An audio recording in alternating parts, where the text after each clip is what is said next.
예, 우리 마지막 절을 우리 함께 읽는 바람에 우리 아진이가 좀 당황한 것 같은데 예, 우리 아기 예수님을 생각하면서 성탄절 때 우리 아진이가 대표로 우리 함께 말씀을 읽었습니다. 우리 방금 읽은 누가복음 1장 46절로 56절의 말씀으로 마리아의 찬가라는 제목으로 말씀 드리도록 하겠습니다. 누가복음은 찬양의 책, 기쁨의 책이라는 별명이 있습니다. 누가복음 1장과 2장에 보면 침례 요한의 아버지 사가랴의 찬양, 또 어머니 엘리사벳의 찬양, 또 마리아의 찬양, 2장에 가면 천사들의 찬양, 그리고 목자들의 찬양이 계속 이어지고요. 이 누가복음 마지막 끝에 24장에 가면 제자들이 부활하신 예수님 앞에 다시 모여서 주님께 경배를 하며 큰 기쁨으로 하나님께 찬송하니라 라는 말씀으로 누가복음이 끝납니다. 그래서 누가복음 전체가 찬양의 책으로, 찬양의 노래들로 가득 차 있습니다. 누가복음 가운데 혹시 여러분 성경을 읽으실 때 누가복음 가운데 기쁨, 기뻐하다, 기뻐서 이런 단어를 한번 찾아서 한번 읽어보십시오. 얼마나 기쁨으로 가득 차 있는 복음서인지 알 수 없습니다. 하나님의 기쁨이 어디 있는지, 예수님의 기쁨이 어디 있는지, 이 땅의 참 기쁨이 어떤 것인지를 누가복음을 통해서도 알 수 있을 것입니다. 아까도 말씀드렸지만 사실은 12월 25일이 예수님의 생일은 아닙니다. 누가복음 그 2장에 보면 목자가 들판에서 천사들의 이야기를 듣고 바로 구유에 누워있는 그 말구유에 누워있는 아기 예수를 경배하러 갑니다. 그 목자들이 이런 추운 날씨에 이스라엘도 우리는 옛날에는 그래도 이스라엘은 좀 따뜻하겠지 하고 갔는데 지난주에 이스라엘을 다녀오지 않았습니까? 우리가 이제 몇몇 우리 형제자매들이랑 성지순례를 일주일간 짧은 기간이지만 이스라엘 집중해서 성지순례를 다녀왔는데 그때 물론 이상 기온이 조금 있어서 좀 심하긴 했지만 예루살렘에 60cm의 폭설이 내려서 막 교통이 마비가 되고 그랬었습니다. 다행히 우리는 성지순례 코스를 북쪽 갈릴리부터 이렇게 계획을 해가지고 한 2, 3일 시간차 공격을 해서 예루살렘의 눈을 다 치운 다음에 예루살렘에 들어가서 순례는 잘 마쳤지만 우리가 예루살렘에 갔을 때 이미 눈이 남아 있었습니다. 큰 버스 지붕 위에도 눈이 남아 있고 호텔 바깥에도 눈이 그대로 남아 있는 그런 곳입니다. 그러니까 12월 25일 날 우리가 바로 일주일 전에 예루살렘을 갔었는데 이런 겨울에 목자들이 그래서 적어도 겨울은 아닐 것이다 라고 하는 것이죠. 예수님이 태어났을 때 기자들이 따라다니면서 기록하는 서기관들이 지금 예수님이 태어났습니다 라고 하면서 막 기록을 남겨놓은 것이 아닙니다. 예수님에 대한 기록은 예수님이 십자가에 죽으시고 부활하시고 승천하신 다음에 적어도 아무리 빨리 잡아도 한 25년 이상 지난 AD 60년경에 돼서 비로소 기록되어지기 시작됩니다. 이제 예수님을 직접 목격했던 제자들, 우리가 사도라고 하는 그 사도들이 한 명 한 명 죽어가기 시작합니다. 그전에는 왜 사도들이 빨리 그걸 기록하지 않았을까? 사람들은 이렇게 생각합니다. 아마도 사도들은 자기들이 받은 이 복음, 자기들이 경험한 이 예수를 빨리 전하는 데 훨씬 더 사명감을 느꼈지 기록하는 데 사명을 느끼지 못했습니다. 또 예수님의 말씀 중에 이런 말씀도 있었습니다. 너희가 죽기 전에 하나님의 나라가 임하는 것을 볼 자도 있느니라. 죽기 전에 임하는, 그래서 물론 그것이 나중에 죽기 전에 성령이 강림으로 우리 가운데 하나님의 나라가 임하는 것을 소위 오순절 성령의 강림을 뜻하시는 거구나 라고 뒤에 가서는 알았지만 실제로 처음에는 그 말씀이 정말로 우리가 죽기 전에, 이 세대가 죽기 전에, 그래서 그것을 뭐라고 하냐면 임박한 종말론이라고 합니다. 임박한 종말론 생각이 오히려 많았습니다. 그러니까 빨리 내가 죽기 전에 빨리 한 사람이라도 더 전도해야지. 그 전도하는 게 목적이었지 기록하는 게 그들의 일차적인 목적이 아니었습니다. 근데 실제로 현실을 보니까 사람들이 한 명 한 명 죽어가기 시작합니다. 그래서 사도들이 이제 그것을 기록하기 시작하죠. 그래서 신약 성경 예수님에 관한 기록이 마태, 마가, 누가, 요한 이 복음서가 예수님의 생애와 말씀에 관한 기록인데 그 중에 마가복음이 제일 먼저 기록이 됩니다. 그리고 나서 그것이 한 AD 한 60년경 이고 그리고 그로부터 한 30년 더 지나서 90년 정도의 요한복음이 이렇게 기록되어져서 사복음서가 그 1세기 안에 다 기록이 되어지는 것입니다. 그래서 예수님의 생일을 잘 모르는 겁니다. 그 후대에 사람들이 예수님의 생일을 정하게 되었습니다. 교회들이 모여서 예수님의 생일을 우리가 좀 기념하고 싶은데 언제가 좋을까?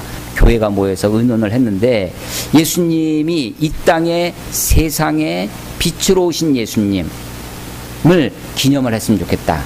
그래서 여러분 지난주 일요일 12월 22일이 24절기로는 동지였습니다. 동지라는 말이 무슨 말이냐면 해가 가장 짧은 날입니다. 밤이 제일 길고 해가 짧은 날입니다. 동지가 지나면 해가 길어지기 시작하죠. 그래서 사람들이 어떻게 생각을 했냐면 동지에서부터 해가 다시 태어난다고 생각을 했습니다. 그래서 그 당시 로마 사회에 그 동지를 무엇으로 기념했냐면 태양의 절기로 기념했습니다. 그래서 동지가 지난 다음에 그 태양의 절기, 태양의 축제가 짧으면 한 일주일 정도 그렇게 로마에서 태양의 축제를 벌이는데 교회들이 생각을 했죠. 예수님이야말로 이 땅에 정말 태양과 같은 분이시다. 이 세상에 빛으로 오신 분이다. 그러면 그 태양의 태양의 절기 중에 하루를 선택해서 예수님의 생일을 정했으면 좋겠다. 그 중에 어느 날을 택할 것이냐? 세상을 창조하신 주님 6일 동안 창조하시고 하루 쉬셔서 7일이 우리가 한 주간으로 지키는데 25일부터 25, 26, 27, 28, 29, 30, 30일 7일 지나면 8일째부터가 우리 인간들로 보면서는 인간의 역사가 시작되는 거죠. 그 8번째 날이 1월 1일이 되는 것입니다. 그래서 하나님의 세상 7일이 지나고 1월 1일 새해가 시작되니까 그 1월 1일부터 역으로 7일을 쉬어서 12월 25일을 그래서 예수님의 생일로 정한 것입니다. 그 이후에 로마에 있던 캐톨릭 지금의 천주교죠. 그것을 이제 서로마라고 그러고 콘스탄틴 황제가 로마에서부터 비잔티움 지금의 이스탄불로 이사를 했습니다. 그것을 동로마라고 하죠. 비잔틴 시대라고도 하는 그 동로마 시대, 비잔틴 시대가 열리면서 소위 교회가 크게 둘로 나뉘어집니다. 그 로마에 그대로 남아있던 것을 우리는 그냥 로만 캐톨릭 천주교라고 하고 이쪽으로 옮겨간 것을 동방 정교회. 정교회는 본인들이 정통하다. 우리가 정통하다. 황제를 따라왔으니까 정통하다라고 생각을 했던 거예요. 그래서 거기다가 옥소독스. 그래서 그리스 정교회, 뭐 혹은 히랍 정교회, 혹은 이집트 정교회, 콥틱 정교회, 또 러시아 쪽으로 올라가면 러시아 정교회. 그래서 이쪽이 이제 정교회가 되죠. 이 캐톨릭에서 12월 25일로 성탄절을 정했는데 이쪽에서는 정교회에서는 이게 뭐 어차피 정하는 거니까 우리들도 좀 새롭게 정해야 되겠다. 그래서 똑같이 따라 할 수는 없으니까 그러면 우리는 1월 1일부터 해서 7일을 쉬어서 1월 7일 날 하자. 이렇게 해서 정교회 쪽은 지금 1월 7일을 성탄절로 대부분 러시아나 그리스나 뭐 터키나 혹은 이집트나 이쪽에 있는 기독교에서는 1월 7일을 성탄절로 지키고 있죠. 우리는 그 캐톨릭에서부터 개신교가 개혁을 해서 종교개혁을 해서 나왔기 때문에 거기에서부터 이제 12월 25일이 이렇게 성탄절로 우리가 지키고 있고요. 대부분의 이 서방 유럽의 영향을 받은 나라들이 12월 25일. 옛날에는 그 크리스마스 하면 다 눈 높이는 화이트 크리스마스만 생각을 했는데 우리가 이제 해외여행이 자유화되고 정말 글로벌한 시대가 되면서 호주에서는 수영복 입고 크리스마스를 맞이한다고 하니까 굉장히 낯설고 좀 안 어울리는 것 같고 그렇습니다. 여러분들은 하시기 좀 어렵겠지만 제가 어렸을 때는 소위 군사문화 이렇게 속에 있어서 일상적인 삶 속에 뭐가 있었냐면 통행금지라는 게 있었습니다. 그런 말 들어보긴 하셨어요? 통행금지. 그러니까 밤 12시가 지나서 새벽 4시까지는 밖을 돌아다니면 안 됩니다. 경찰이 잡아갑니다. 파출소에 잡혀갑니다. 그래서 구금되는 거예요. 파출소에. 통행금지 시간에. 통행금지를 위반을 하면 안 됩니다. 그런데 그런 군사문화 속에 살면서도 1년에 딱 2번 통행금지가 해제되는 날이 있었습니다. 그래서 늘 그날이 언제냐면 바로 12월 25일 성탄절입니다. 그러니까 성탄절 날이니까 24일 밤, 바로 어제죠. 24일 밤 12시부터는 통행금지가 없는 거예요. 또 1월 1일이 통행금지가 없습니다. 그러니까 늘 억압 속에 있다가 그날은 해방이 되는 거죠. 그러니까 사람들이, 온 젊은이들이, 세상 젊은이들이 전부 다 거리로 나와서 성탄절을, 통행금지 없는 날을 즐기고 그랬습니다. 이제 교회에서도 이제 문화가 이제 생겨서 성탄절 때는 청소년들이, 중고등부 학생들이 성탄절날 소위 올라이트라고 하는 것을 밤새워 가면서 교회에서 놀기도 하고, 교회에서 모이기도 하고, 어떤 집에서 모이기도 하고. 그래서 어렸을 때 성탄절에 추억하면 올라이트, 밤새고 노는 것. 근데 또 그때는 또 뭐가 있었냐면 새벽송이라는 게 있었습니다. 25일날 새벽 시간에 우리 성도들의 가정을 방문해가지고 마치 목자들이 천사들의 이야기를 듣고 아기 예수님께 그 경배를 했던 것처럼 그 집 앞에 가서, 성도의 가정 앞에 가서 새벽 찬양을, 그래서 새벽송이라고 하죠. 그러면 이제 새벽송을 부르면 그 성도 집에서 먹을 것을 내서 대접을 했습니다. 근데 다른 집 가야 되니까 주로 그 자리에서 먹을 게 없어서 주로 이제 이게 뭐 귤이라든지 과자라든지 뭐 이런 거를 쌓아주죠. 그러면 이미 그 새벽송 줄 때 음식을 줄 거를 기대하고 보따리를 하나씩, 자루를 하나씩 들고 다닙니다. 그러면 거기다가 이제 계속 집을 다니면 채워지죠. 그 자루를 갖다가 교회 갖고 와서 그날 25일날 오늘 예배를 드리고 점심에 그걸로 같이 교우들이랑 이렇게 나눠서 이렇게 교제하고 먹던 그런 추억이 있습니다. 이 성탄절, 물론 이제 교회에서 모여서 그렇게 하는 것도 있지만 그에 더불어서 세상도 성탄절 때 예수님 마치 우리 돌잔치 같습니다. 돌잔치의 주인공은 그 돌된 1살짜리 어린아이가 주인공이잖아요. 그런데 사실은 제일 피곤한 게 그 아이입니다. 그 아이는 그 생일의 의미도 모르고 이상한 거북한 한복 입혀놓고 막 사진 찍고 막 낯선 사람들이 와서 이쁘다고 막 그러고 있고, 애는 막 칭얼대고 막 그러죠. 그러니까 사실은 그 어린아이가 주인공이 소외되어지고 어른들끼리 막 즐거워하고 하는 것처럼 성탄절의 주인공은 예수님이신데 예수님은 온데간데 없고 세상도 그렇고 교회도 그렇고 그냥 즐기고 기뻐하는 그런 이야기, 그런 것으로만 세속적 쾌락으로 치달을 수 있는 것이 성탄절입니다. 그래서 옛날에, 요즘은 이제 그런 말이 워낙에 우리가 이제 성도 개방이 되고 사회도 많이 개방이 되어져서 요즘은 조금 듣기 어려운데, 옛날에는 바캉스 베이비라는 말이 있었어요. 바캉스철에 애기들이 많이 태어나는 거예요. 또 성탄절 크리스마스 베이비가 생겨나는 거죠. 그 올라이트 하면서 어디 갈 데가 없으니까 그런 일들이 벌어지기도 했었습니다. 예수님이 12월 25일은 아니지만 우리가 언젠지 모르지만 하루를 정했습니다. 그러니까 이것은 날이 중요한 것이 아니라 성탄이 중요한 것입니다. 그러니까 성탄절 중에 성탄절이라고 하는 날을 기념하는 것이 아니라 성탄을 기념을 해야 되는 것이죠. 누가 이름을 정했는지 모르겠어요. 성탄이라고 이름을 지었습니다. 가만히 이제 오늘 아침에도 이렇게 생각을 해보니까 석가탄신일, 우리 그 성대, 가까운 성대는 하루를 더 노는데 공부자 탄강일, 그래서 성탄절이 어차피 방학이니까 그래도 석가탄신일도 놀죠. 거기다가 공자 유교학교라고 공부자 탄강일도 학교에서 놉니다. 그런 거 모르셨죠? 그래서 공자 선생님이 태어나신 날 공부자 탄강 절이라고 안 그러고 석가탄신 절이라고 안 하고 일이라고 하고, 예수님 탄생한 것을 성탄 절이라고 하죠. 그런데 거기다가 성자를 붙였어요. 그러니까 거룩한 탄생이라고 하는 것입니다.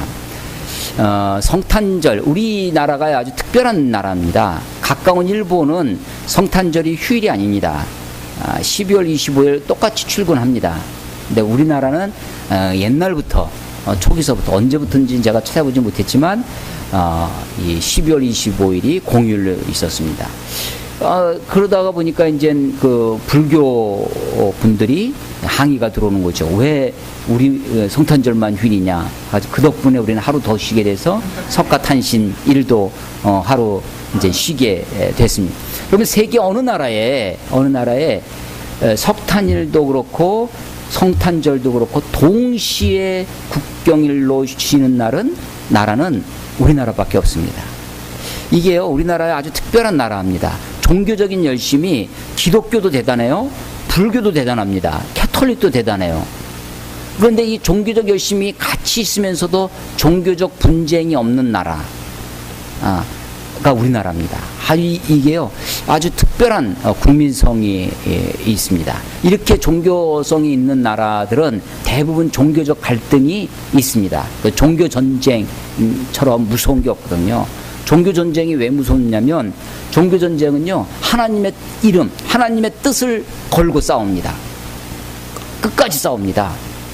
이건 뭐 땅을 차지한다고 되는 게 아니에요. 상대가 완전히 없어지기 전에는 그래서 구약에도 보면 진멸하라 그러잖아요. 오늘도 아침에 나오는데 뉴스에 우리가 다녀온 예루살렘에서 이스라엘이 가자 지구라고 하는 그 팔레스틴 지역을 폭격을 했다고 하는, 아마 그 팔레스틴에서 유대인들을 향해서 뭐 이렇게 좀 해꾸지를 한 모양입니다. 그러니까 한 대 맞으면 가서 10대를 때려야 되는 거죠. 그러니까 가가지고 그냥 막 폭격을 해가지고 어린아이가 1명이 죽고 그 가족 3명이 부상을 당했다는 뉴스를 이렇게 들었습니다. 종교 전쟁만큼 무섭고 아주 끈질기고 한 것이 없습니다. 근데 우리나라는 참 다행히 종교가 이렇게 여러 큰 종교들이 있으면서도 불구하고 이렇게 함께 사는 것은 참 대단한 일이다라고 생각이 되어집니다. 언젠지 모르지만, 예수님의 생일이 언젠지 모르지만 우리가 그 날을, 이거 제가 이 날을 강조하는 이유가 이단 중에요. 이단 중에 하나님의 교회라는 이단이 있어요. 비슷한 이름이 있는데 그리스도의 교회라는 교회가 있어요. 이거 하나의 교파입니다. 우리 침례교도 우리나라에서는 큰 교파가 아닌데, 우리보다 훨씬 작은 전국에 한 200여 교회밖에 안 되는 그리스도의 교회, 화곡동에 신학교도 있어요. 그 교단은 정통 우리 기독교 교단입니다. 그런데 그와 비슷한 이름, 하나님의 교회라는 이단이 있습니다. 한 60만 명 정도 된다고 그래요, 지금. 우리가 이제 이 신천지 때문에 상당히 골머리를 앓고 있는데, 신천지보다 숫자가 훨씬 많다고 합니다. 그런데 여기는 잠잠합니다. 왜냐하면 이제 하나님의 교회는 그래도 이 교회를 직접 공격해오지는 않고 있거든요. 하나님의 교회는 앞에는 원래 이름은 안상홍 증인회, 여호와의 증인 뭐 이런 것처럼 안상홍을 증거하는 거. 안상홍 증인회 하나님의 교회, 이게 원래 이름이었어요. 풀네임이었습니다. 그런데 안상홍이라는 교주가 죽었습니다. 그래서 앞에를 띄었어요.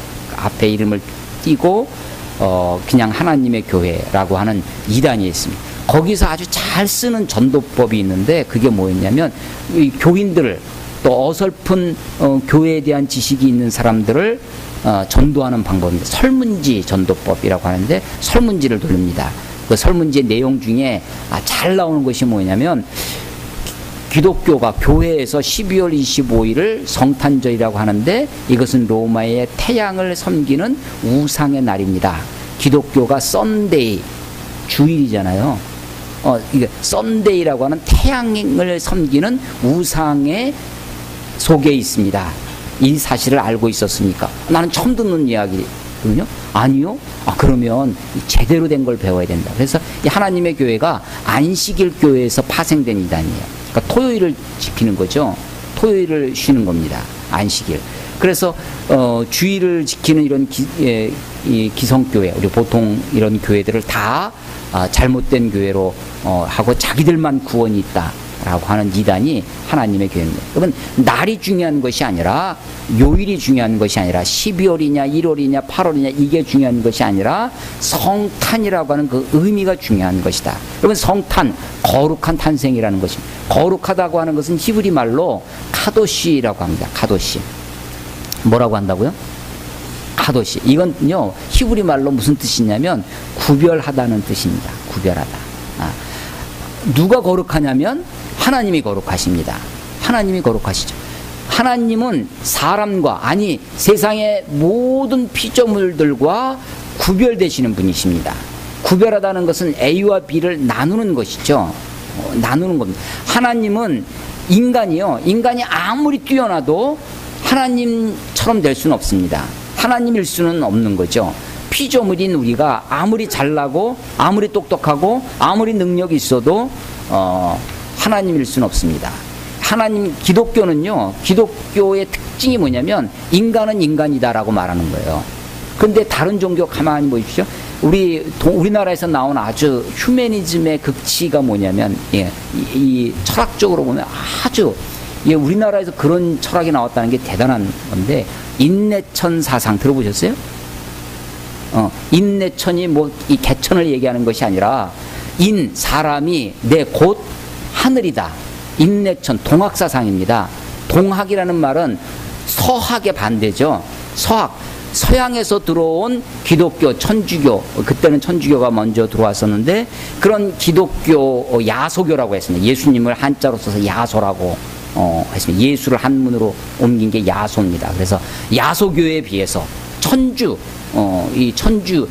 서학에 그것을 학문으로 이해를 했습니다. 종교로 이해하는 것이 아니라 그것을 서학이라고 하고, 이것을 동학이라고 하는 거예요. 동학 사상의 이 뭐냐면 인내천입니다. 사람이 곧 하늘이다라는 거죠. 이것만큼 인간에 대한 존엄성, 인간에 대한 그래서 동학에서 나온 그 3대 교주 손병위 얘가 이 양자로 드린 게 누구냐면 이 어린이날을 제정한 방정희,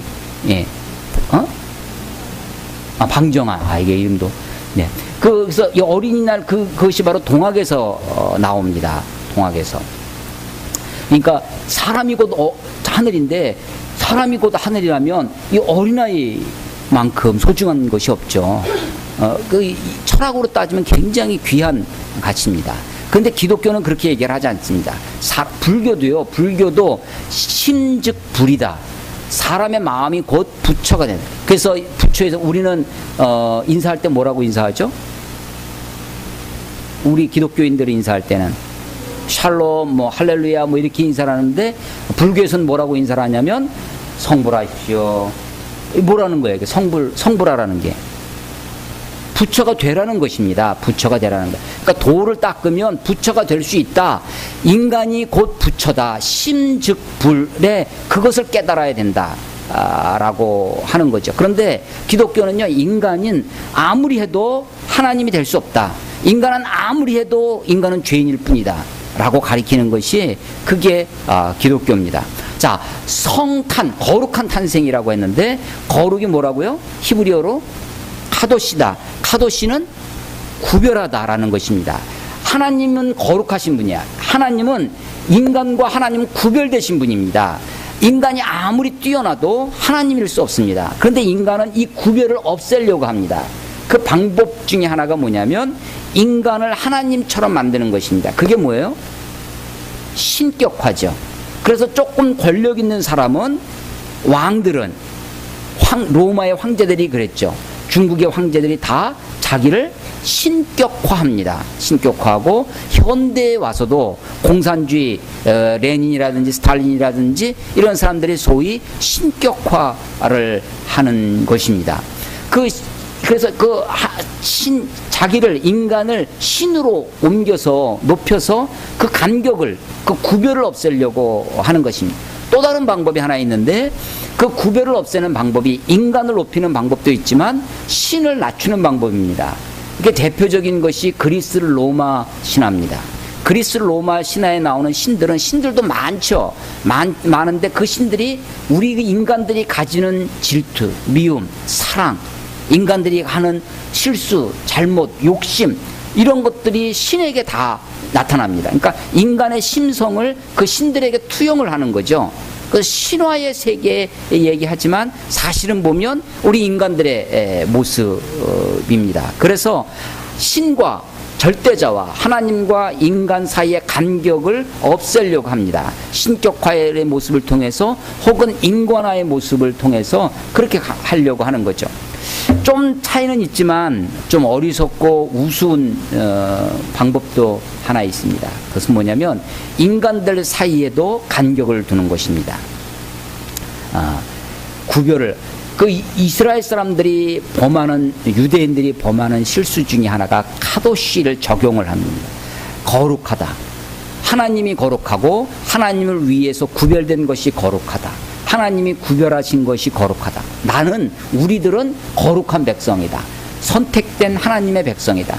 쟤들은 선택받지 못한 사람이다. 라고 구별을 하는 것입니다.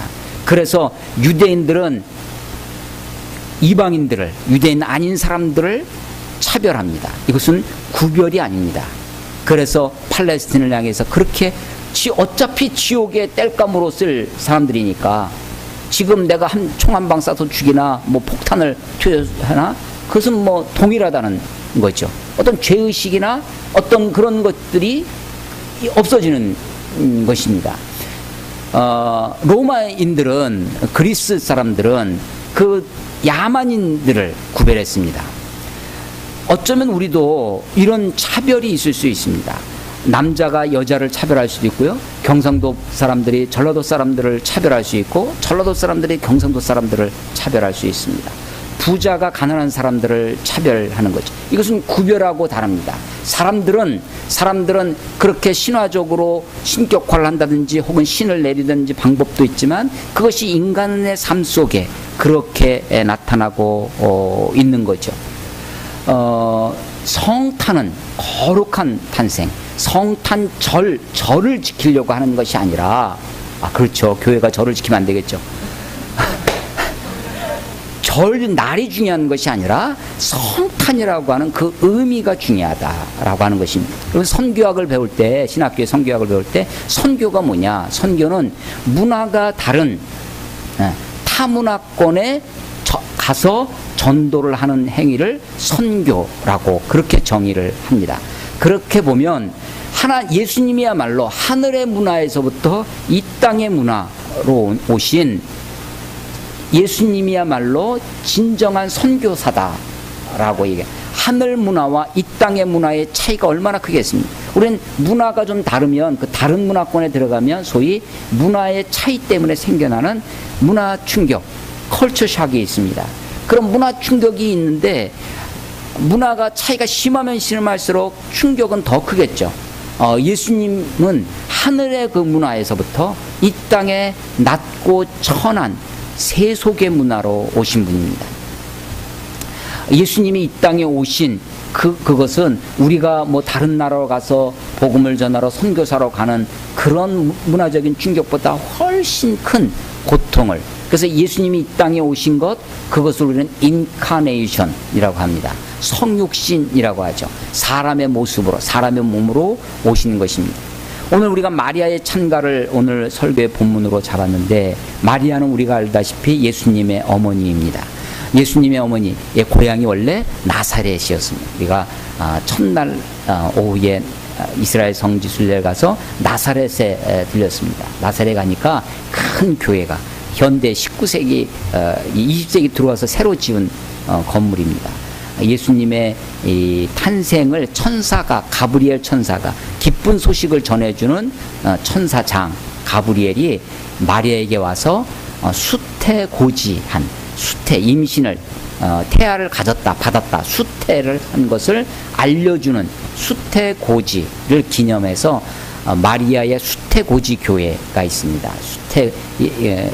그 건물 밑에 가보면, 안에 보면 큰 바위가 있고요. 그 바위를 둘러싸고 그 안에 집이 있습니다. 그것이 바로 예수님의 어머님 마리아가 살던 집이라고 하는 것입니다.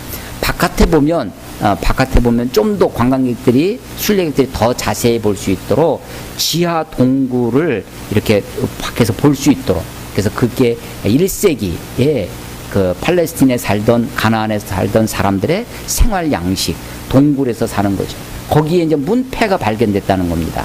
고고학적으로. 근데 그 문패는 그 사람들은 문패를, 우리는 그냥 뭐 윤기영 이렇게 이름만 적어 놓는데 그 문패 이름만 적는 것이 아니라 자기 조상들의 이름이 다 적혀 있는 거죠. 그러니까 이 문패는 하나의 족보가 되는 것입니다. 근데 그 문패에 예수님의 어머님 마리아의 족보가 나왔다고 하는 거죠. 그래서 거기 그 위에, 그 자리, 그 동굴이 있는 그 자리 위에다가 교회를 세워서 수태고지 교회라고 그렇게 이름을 붙인 아주 큰 교회를 보고 왔습니다.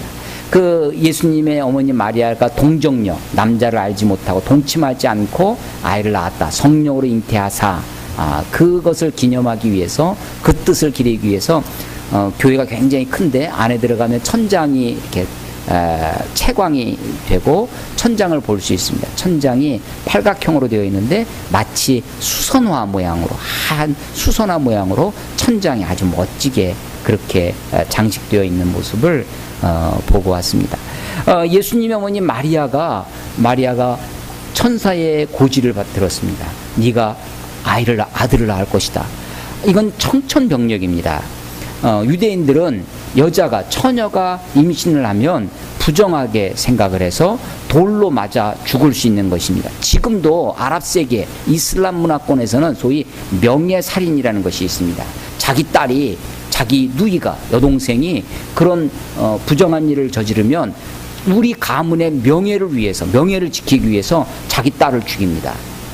자기 동생을 죽이는 거예요. 그걸 소위 명예살인이라고 합니다. 물론 법으로는 불법이죠. 그렇지만 그 문화 속에서는 그것을 용인하고 그런 것을 하는 집안을, 그런 가정을 굉장히 뛰어난 가정으로 오히려 존경을 받는 그런 문화죠. 그러니까 마리아가 만약 그러하다면 굉장히 위험에 처할 수 있는 것입니다. 그야말로 마른 하늘에 벼락이 떨어지는 청천벽력의 그런 소식입니다. 그 이야기를 들었습니다. 그런데 그 천사의 이야기를 들으면서 나이가 어떻게 그런 일이 있을 수 있겠냐고, 내가 사내를, 남자를 알지 못하거늘, 알지 못한다라고 하는 것이 경험하지 못했다라고 하는 거죠. 그런데 어떻게 이런 일이 있을 수 있겠습니까? 그런데 능하신 이가, 하나님의 말씀이 능치 못하면 주의 계집종이오니, 마리아가 자기를 그렇게 얘기하는, 계집종이오니 말씀대로 내게 이루어지이다 라고 고백을 합니다. 그러고 나서 벌떡 생각나는 게 있었어요, 마리아에게. 그게 뭐냐면 얼마 전에 자기 친척 엘리사벳의 임신의 소식이 기억이 납니다. 엘리사벳은 이미 나이가 많이 든 분이었습니다. 더 이상 아이를 낳을 수 없는 그런 가정이었는데, 남편 사가랴가 제사장이었는데 성전에 가서 자기 순서에 따라서 가서 성전에서 예배드리고 제사를 드릴 때 천사가 나타납니다. 그 사가랴에게 또 아들이 잉태할 것을 알려주죠. 사가랴가 그걸 믿지 못했습니다. 천사의 말을 불신했죠. 그래서 그것 때문에 사가랴가 벙어리가 됩니다. 벙어리가 돼. 나와서 막 이 이야기를 못하니까 이제 글씨를 써서 의사소통을 하는 그런 지경이 되었습니다. 그때 그 부인 엘리사벳이 임신을 하게 되었죠. 그 자기 친척 엘리사벳이 나이 많아서 임신했다는 소식을 기억을 합니다. 그래서 나사렛서부터 그 요한, 그 엘리사벳에서 태어나는 것이 침례 요한인데 예수님과 6개월 차이가 납니다. 그 엘리사벳이 어디냐면 있는 데가 어디였냐면 유대 땅이었습니다. 갈릴리에서 유대까지 우리도 고속버스 우리 10명이 갔는데 45인승 버스를 타고 다녔거든요. 10명이서. 근데 거기서부터 적어도 우리는 밑에 마사다까지까지 3시간 반을 간 적이 있는데 적어도 예루살렘 미치더라고요. 침례 요한의 고향으로 추정되는 곳은 적어도 2시간 이상 버스를 타고 가야 할 곳입니다. 임신한 마리아가 엘리사벳을 찾아왔어요. 찾아왔더니 엘리사벳이 마리아를 보는 순간 이야기합니다. 내 속에 하나님의 복이 임하였구나. 너는 정말로 복받은 여자다 라고 얘기를 하면서 네가 나한테 왔을 때 내 태중에서 기뻐 뛰놀다. 이 아이가 침례 요한이 뱃속에서 뛰노는, 그래서 이 엘리사벳과 이 마리아가 3개월 동안 함께 있으면서 서로를 격려하고 서로 자기들에게서 태어날 아이를 준비하고 예비했던 모습이 있습니다.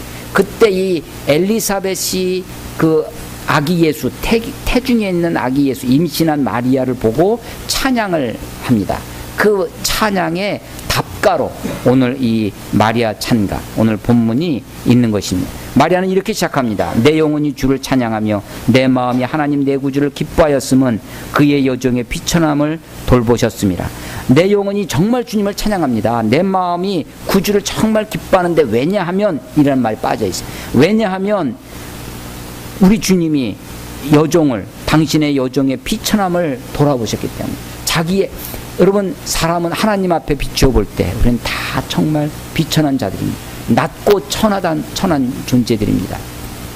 이 낮고 천한 우리들을 돌아보셔서 하나님이 그 구주가 우리들에게 임했다, 나에게 임했다. 보라, 이제 우러는 만세의 나를 복이 있다. 마리아가요, 그 이후에 어떤 물질적인 복을 받은 것이었습니다. 여전히 목수의 아내로 살아갑니다. 나사렛에서. 그런데 마리아는 자기를 만세의 나를 복이 있다. 이 복은 어떤 물질적인 그런 복이 아닙니다. 예수 그리스도를 품은, 예수 그리스도를 모신 그 복입니다. 예수님 자체가 복이죠. 그 예수님이 어떤 분이시냐? 49절에 보면 능하신 이가 큰 일을 내가 행하셨으니 그 이름이 거룩하시며 긍휼하심이 두려워하는 자들에게 대대로 이르리로다. 그의 팔로 힘을 보이사 마음의 생각이 교만한 자를 흩으셨고. 자, 그래서 처음에는 자기 영혼, 자기 마음을 자기가 찬양하며 기뻐하는 것을 이야기합니다. 그리고 나서 자기에게 임하신 하나님의 능력이, 하나님의 역사가 어떻게 나타나는지를 노래합니다. 그의 팔로 힘을 보이사 마음의 생각이 교만한 자를 흩으셨고 권세 있는 자를 그 위에 내리치셨으며 비천한 자를 높이셨고 줄이는 자를 좋은 곳으로 배불리셨으며 부자는 빈손으로 보내셨도다. 이 본문을 읽으면서 마리아가 지금 하나님이 자기에게 역사하시는 것을 이야기합니다. 하나님의 기쁨이 내게 넘치는데 그 다음 이야기는 권세 있는 자를 내리치셨고 비천한 자를 높이시고 줄인 자에게 좋은 곳으로 배불리시고 부자는 빈손으로 보내셨다. 우리 사회 가운데, 우리 세상 가운데 교만한 자가 있습니다. 권세 있는 자가 있습니다. 부자가 있습니다. 그런데 주님은, 하나님의 역사는 그들을, 교만한 자를 흩으신다는 겁니다. 권세 있는 자를 내리치신다는 것입니다. 부자는 빈손으로, 옛날 성경은 이걸 공수로 이렇게 되어 있습니다. 빈손으로 보내신다는 것입니다. 오히려 비천한 자를 높이시고 줄인 자를 배불리시는 것이 하나님의 일입니다. 하나님의 역사입니다. 역사는, 인생은 회전목마입니까? 돌고 도는 것이, 그 무슨 노래인가 제가 찾아봤더니 그 허울의 움직이는 성의 OST더라고요. 인생은 회전목마, 돌고 도는 것 같습니다. 여러분, 짧게 보면 우리의 인생이 그런 것 같습니다. 인생은 반복되는 것 같습니다. 짧게 보면 권세 있는 사람이 능력 있는 사람이 떵떵거리며 사는 것 같습니다. 아니, 악인이 오히려 더 잘 되는 것 같습니다. 오히려 악한 사람이 세상에서 더 권세 있게, 더 힘 있게 살아가는 것 같습니다. 그러나 역사의 주인 되신 하나님, 역사를 이끌어 역사의 주인 되시고 하나님이 역사를 다루신다라는 그 말의 핵심이 무엇이냐면 하나님의 역사를 심판하신다는 것입니다. 하나님의 심판 아래 있습니다. 반드시 하나님은 교만한 자를 흩으시고 권세 있는 자를 내리치시고 부자를 공수로 빈손으로 가게 하실 것입니다. 오히려 하나님이 비천한 자를 높이시고 줄이는 자를 좋은 곳으로 배불리시겠다라고 하는 것입니다. 인생의 역전을 이야기합니다. 인생은 짧게 보면 회전목마처럼 돌고 도는 것처럼 보일런지 모르지만 인생을 길게 보면 돌고 도는 것 같지만 결국은 종국을 향해서 하나의 목적지를 향해서 가고 있습니다. 성경의 역사관은 하나님이 세상을 창조하셨습니다. 인간이 범죄함으로 타락을 해서 추방을 당했지만 그래서 인간의 역사가 시작되었죠. 그러나 결국은 새하늘과 새 땅, 새 예루살렘으로 맞춰질 것입니다. 그것이 역사의 종말이고 역사의 종국입니다. 하나님은 역사의 주인이십니다. 예수님이 이 땅에 태어나셨습니다. 하늘 보좌에서부터 이 정말로 낮고 천한 이 땅에 오셨습니다. 아니, 정말로 추한 나에게까지 오셨습니다. 하나님이 이 땅에 오신 인카네이션은 이 인류의 역사 가운데 하나님이 침투해 오신 것과 같습니다. 하나님의 역사가, 하나님의 종말이 시작된 것입니다. 제가 언젠가 D-Day와 V-Day를 말씀드린 적이 있습니다. 요번에도 홀로코스트 추모관 600만 유대인 학살을 추모하는 그런 야드바셈이라고 하는 박물관을 방문한 적이 있는데 그 나치가 유대인들을 얼마나 잔인하게 정말 어쩌면 그래서 그걸 박물관을 한 1시간 반 2시간 가까이 보면서 사람들이 어쩌면 사람이 인간이 저럴 수 있나 라고 막 그렇게 막 이야기를 하면서 우리가 박물관을 본 적이 있었습니다. 그 역사 가운데 하나님이 정말 인간의 비참한 역사 가운데도 하나님의 역사를 방관하시는 것이 아니라 반드시 역사를 이끌어 가신다라고 하는 것이죠. 그래서 종국에 가서 하나님의 심판이 이루어질 것입니다. 지금은 힘 있는 자가 악인이 오히려 창궐하고 그것대로 되는 것 같지만 하나님은 반드시 이 땅 가운데 하나님의 뜻을 이루실 것입니다. 역전의 하나님, 마지막 종말에 가서 반드시 하나님이 테텔레스타이 다 이루었도다 라고 하시는 승리의 깃발을, 그래서 새하늘과 새 땅, 새 예루살렘을 하나님이 건설하실 것을 성경은 우리에게 약속해 주고 있습니다. 마리아가 자기에게 태어난 아기 예수, 자기에게 잉태된 아기 예수를 보고 하나님을 찬양합니다. 그리고 하나님을 묵상하고 하나님을 노래합니다. 그 자기에게 잉태된 그 사실에서 시작을 해서 역사를 다스리신 하나님, 역사의 주인 되신 하나님을 노래하고 있습니다. 우리는 예수님의 탄생일을 준비하기 위해서 교회는, 우리 교회는 그걸 이렇게 강조하지 않았지만 특히 캐톨릭에서 제일 많이 하는 건데요. 성탄절을 준비하기 위해서 12월 1일부터 4주간을, 주일을 포함한 4주간을 대강절이라고 합니다. 대강절. 어드벤트라고 하는 대강절을 지키는데, 대강절은 기다릴 때자, 강림할 강자입니다. 예수님의 오심을 준비하는 거죠. 여러분, 그런데 정말로 대강절은 지금부터입니다. 다시 오시겠다고 약속해 주신 주님, 예수님이 이 땅에 다시 오시는 재림, 세컨 카밍입니다. 누군가는 자기가 예수라고 합니다. 여러분, 그리스도가 여기 있다 저기 있다 믿지 말라는 것입니다. 하나님의 나라가 여기 있다 저기 있다 믿지 말지니, 예수님이 어떻게 임하십니까? 다시 오시겠다고 약속해 주신 예수님은, 예수님이 승천하실 때 구름 타고 올라가셨습니다. 지혜들이 그것을 보고 있었습니다. 천사들이 너희가 어찌하여 보고 있냐, 너희가 본 그대로 오시리라 라고 약속해. 우리가 다시 오실 예수님은 가시적으로 오실 것을 믿습니다. 뿐만 아니라 다시 오실 예수님은 우주적으로 오실 것입니다. 그래서 뭐 어떤 사람이 내가 보혜사다, 내가 예수다 라고 그러면서 하는 얘기가, 봐라 예수님이 오셨을 때 말구 위에 아무도 모르게 오지 않았느냐. 예, 맞습니다.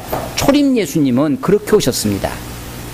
아무도 정말 비천한 가운데 말구 위에 예수님이 계실 곳이 없어서 그렇게 오신 주님이십니다. 그러나 다시 오실 예수님은 이제 천사장들의 나팔소리와 함께 임하실 것이라고 우리에게 말씀하십니다. 너희가 본 그대로 오시리라. 다시 오시는 예수님의 그 종말은 무엇과, 예수님의 재림은 곧바로 종말과 연결되어 있습니다. 예수님이 이 땅에 오실 때 세상의 종말은 이루어질 것입니다. 대강절은 12월 25일 초림 예수님을 기다리는 것이 아니라 다시 오실 예수님, 역사의 주인 되신 오신님, 내가 하나님, 내 영혼이 하나님을 찬송하고 내 마음이 하나님, 내 주를 기뻐하였으면 비천한 나를 돌보심이라.